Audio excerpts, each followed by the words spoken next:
एका प्रकारचा अवकाश अजित पवारांच्या राजकारणाचा होता. मला आजही असं वाटतं की कधीतरी फोन येईल आणि संजय राव अरे भेटलाच नाही तुम्ही. खरं म्हणजे अजित पवारांच्या बद्दल मी जेवढी टीका केली, जेवढा हल्ला चढवला, जेवढे विनोद केले, तेवढे मी कदाचितच कोणाबद्दल केले असते. पण माझं ते भाषण व्हायरल झालं की मला फोन करायचे, संजय राव किती ठोका. मान आहे मला, तुम्हाला आमची भूमिका आवडत नाही, पण ठीक आहे, कुठे जरी असलो तरी मी माझी भूमिका सोडणार नाही. माझी भूमिका सर्वसामान्य माणसासाठी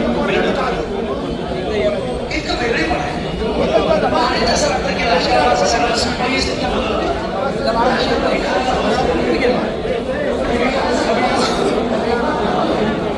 नमस्कार, मी राहुल गायकवाड न्यूज 24 चॅनलमधून. आज दादांच्या